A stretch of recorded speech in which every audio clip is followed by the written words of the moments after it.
Bismillahirrahmanirrahim. Assalamu alaikum class. My name is Sayyida Umme Rubab and my roll number is 5067. It is my presentation of organic chemistry and my topic is acidity of carboxylic acid and the effect of substitution on their acidity. So let's get started.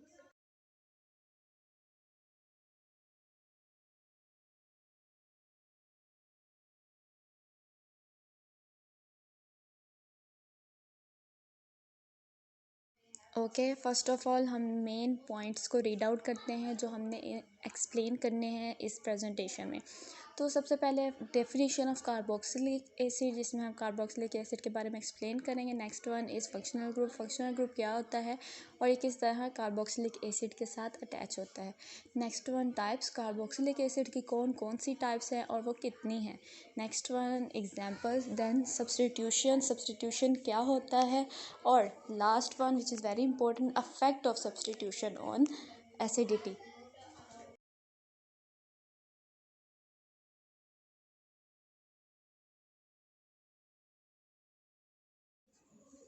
Definition of carboxylic acid. Carboxylic acid is an organic compound which contain a carboxyl group which is attached to the alkyl group. It's mean के carboxylic acid एक organic compound है जिसमें alkyl group के साथ carboxyl group जो कि COOH है attach होता है। अल्काइल ग्रुप में कोई भी ग्रुप आ सकता है। इसके अलावा इसका जनरल फार्मूला COOH और CO2H भी कहा जाता है। इसकी एग्जांपल्स में ज़्यादातर अमीनो एसिड और फैटी एसिड यूज़ होते हैं। इसके अलावा कार्बोक्सिलिक एसिड मेटल्स और अल्कलीज के साथ रिएक्ट करते हैं कार्बोक्सिलेट आयन बनाने के लिए, और यही रिएक्शन शो करते हैं कि कार्बोक्सिलिक एसिड की जो नेचर है एसिडिक है। इसकी एग्जांपल एक और चीज़ से ली जा सकती है कि जो कार्बोक्सिलिक एसिड का ग्रुप है COOH, इसमें हाइड्रोजन एटम शो करता है कि इसकी नेचर जो है वो एसिडिक है।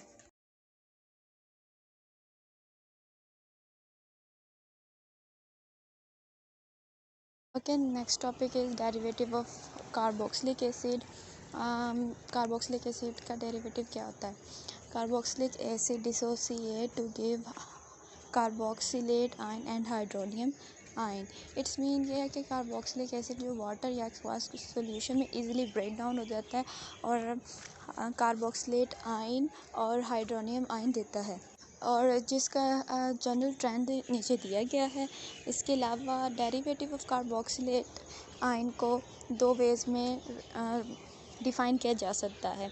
First one is carboxylic acid compounds are with aryl groups Cr negative and negative atom that act as a leaving group during substitution reaction, and the other way is carboxylic acid are compound that yield a carboxylic acid with RNX over water.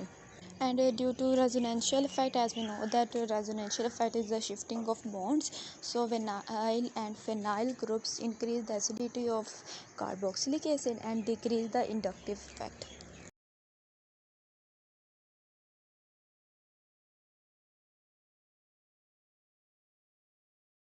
The next topic is functional group of carboxylic acid.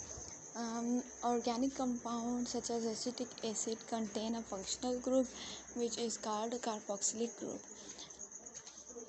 Mean to say कि organic compound जैसे कि acetic acid एक functional group रखता है जिसे हम carboxylic group कहते हैं। Carboxylic group is carbonyl group which usually contain carbon to oxygen double bond and OH bond, which can be shown by writing ketone and aldehyde formula to show carbon to oxygen double bond. The general formula of carboxylic acid is RC double bond O single bond OH, where R is the hydrocarbon atom. In aqueous solution, the carboxylic acid can be brought down easily and yield a negative hydroxylate ion and a hydrogen atom.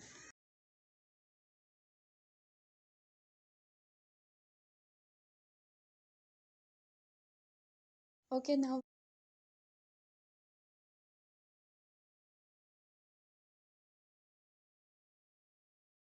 Okay, next one examples हैं mono carboxylic acid, di carboxylic acid and tri carboxylic acid की।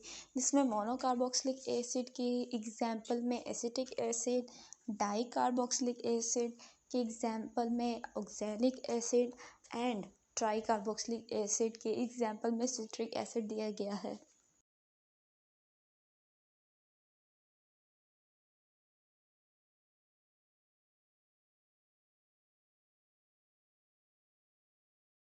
Carboxylic acid is more acidic than phenol. Carboxylic acid phenol से ज़्यादा acidic होता है और conjugate bond जितना ज़्यादा strong होगा कार्बोक्सिलिक एसिड उतना ही ज़्यादा स्ट्रॉन्ग होगा। अब आप देख सकते हैं कि ऑक्सीजन के ऊपर एक नेगेटिव चार्ज है, उसके साथ बेंजीन अटैच है। जब ये नेगेटिव चार्ज डबल बॉन्ड की तरफ शिफ्ट करता है तो बेंजीन के एक साथ 3 बॉन्ड बन जाते हैं जो कि इसे स्टेबल रहने नहीं देते, जिसकी वजह से डबल बॉन्ड नेगेटिव चार्ज में चेंज हो जाता है और नेक्स्ट 2 डबल बॉन्ड जो है वो आगे शिफ्ट हो जाते हैं। इसी तरह जब ये नेगेटिव चार्ज दोबारा डबल बॉन्ड में शिफ्ट होता है तो next double bond negative charge में चेंज हो जाता है और एक आगे बॉन्ड शिफ्ट हो जाता है।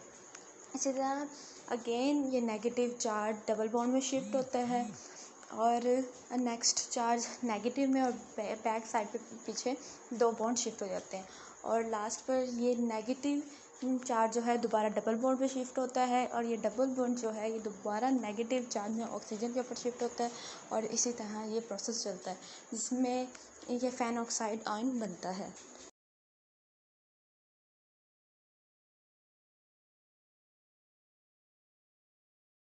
Next question is why carboxylic acid are more acidic than alcohol.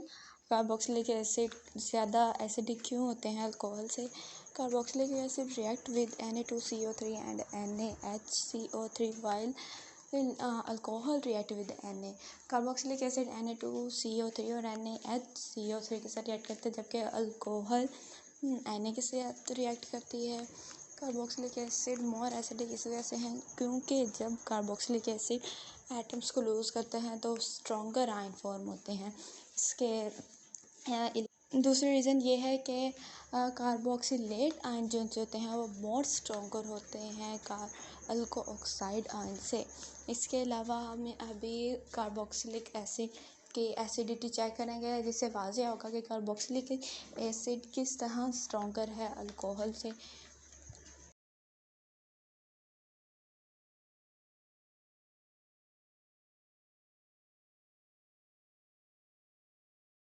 Okay, next question is how do we know that carboxylic acid are more acidic than alcohol? Next question यही बनता है कि हमें किस तरह पता चलेगा कि कार्बोक्सिलिक एसिड ज़्यादा एसिडिक होते हैं फिनॉल से। आमतौर पर हमें ज़्यादातर प्रैक्टिकली ही पता चलता है जिसके लिए हमें कुछ प्रोसिक्यूशंस करनी पड़ती हैं जिनमें सबसे पहले आता है कि carboxylic acid can react with Na2CO3 and NaCO3 while alcohol does not react. Alcohol इनके साथ रिएक्ट नहीं कर सकता because alcohol react with Na. Next one is if we take same concentration of carboxylic acid and alcohol then pH of carboxylic acid is low. अगर हम carboxylic acid और alcohol की same concentration लेते हैं तो इसमें कार्बोक्सिलिक एसिड की pH value कम होगी and the pK value of methanol is from 10 to 18 decimeter per cube while of ethonic acid is 1.8 10 to 5 meter per decimeter per cube.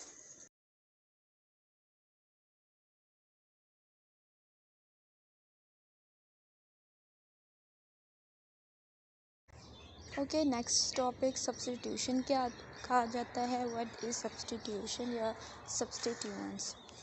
An atom and a group of atom that replaces atom from parent chain is called substitution.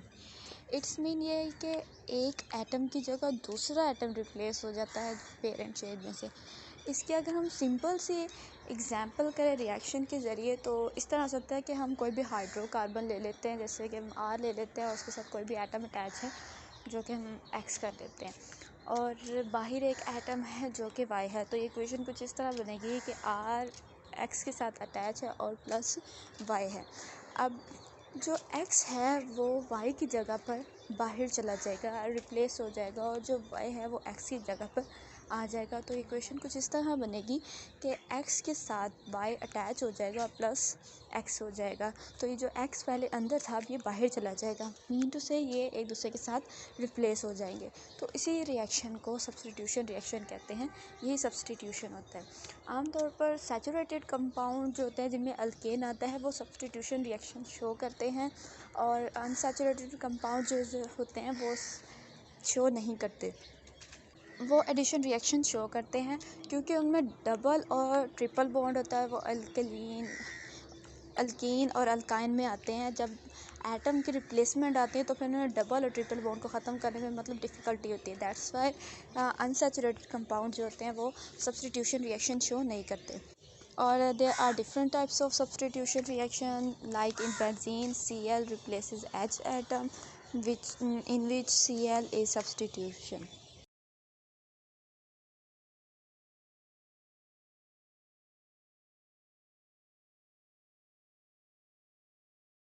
Okay, तो हमारा last topic है affect of substitution on acidity. Acidity पर क्या affect होता है substitution का। First हम इसकी कंडीशंस देखते हैं। There are two possible conditions when a substitution is present in a carboxylic acid. मतलब कि दो कंडीशंस हैं। अब फर्स्ट वन क्या है? First one is electron withdrawing substitution and next one is electron donating substitution. सबसे पहले हम डिस्कस करेंगे इलेक्ट्रॉन विदड्रॉइंग सब्स्टिट्यूशन को। The substitution in which the electron is withdraw from the attached molecule. It's mean जो molecule attach है साथ उसमें से इलेक्ट्रॉन को ड्रॉ किया जाएगा, विदड्रॉ किया जाएगा, निकाला जाएगा। ये एग्जांपल हमारे पास एक चेन है, ये मे बी रिंग हो सकती है और स्ट्रेट हो सकती है, और इसके साथ एक ग्रुप अटैच है बी। अभी बी जो है इस चेन में से अपने तरफ अट्रैक्ट करता है इलेक्ट्रॉन्स को, और इस तरह चेन में इलेक्ट्रॉन्स की तादाद कम हो जाती है, और तादाद कम होने की वजह से इसकी इलेक्ट्रॉन डेंसिटी भी कम हो जाती है। जब इलेक्ट्रॉन डेंसिटी कम होती है तो फिर ग्रुप डी एक्टिवेट हो जाता है, और इसको डीएक्टिवेट ग्रुप भी कहा जाता है। और इसकी नेचर मेटा डायरेक्टिंग होती है, ये मेटा डायरेक्शन पर अटैच होता है। और अगर हम इसके एग्जांपल्स देखें तो इसमें COOH CHO वगैरह इसके एग्जांपल में आते हैं, क्योंकि ये एटम्स इलेक्ट्रॉन्स को विदड्रॉ करते हैं अटैच मॉलिक्यूल में से।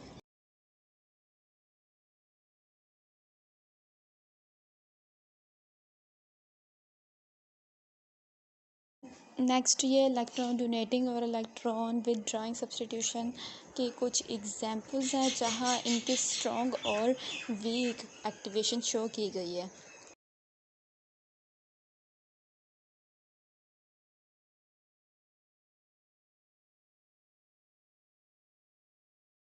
ओके, अब हम डिस्कस करेंगे इलेक्ट्रॉन डोनेटिंग सब्स्टिट्यूशन को। What is electron donating substitution? The substitution in which the electron is donate to the attached molecule is called electron donating substitution. Mean to say कि इसमें electron donate होता है जो कि साथ वाले अटैच मोलिक्यूल को। इसके एग्जांपल हम इस तरह से कर देते हैं कि लेट्स सपोज हमारे पास एक कार्बन चेन है, ये मे बी रिंग की शेप में हो सकती है और स्ट्रेट हो सकती है, और एक एटम इसके साथ अटैच है जैसे कि ए। अब जो ये एटम ए है इसने इलेक्ट्रॉन डोनेट करने हैं चेन को। जब ये एटम डोनेट करता है चेन को तो सारी बात है चेन में इलेक्ट्रॉन्स की तादाद ज़्यादा हो जाती है, और इस वजह से ये मोस्ट एक्टिवेटिंग ग्रुप बन जाते हैं। एक्टिवेटिंग क्योंकि इसमें इलेक्ट्रॉन्स की तादाद ज़्यादा हो जाती है। इसके अलावा अगर इसकी नेचर देखी जाए तो ये ऑर्थो पैरा कंडीशन भी होते हैं, मतलब अगर ये अटैच होते हैं तो फिर ये ऑर्थो या पैरा डायरेक्शन पर ही अटैच होते हैं। अब हम इनकी एग्जांपल्स को देखें तो इनकी एग्जांपल्स में CH3 OH OR आते हैं, क्योंकि ये एटम ही ज़्यादातर इलेक्ट्रॉन्स को डोनेट करते हैं।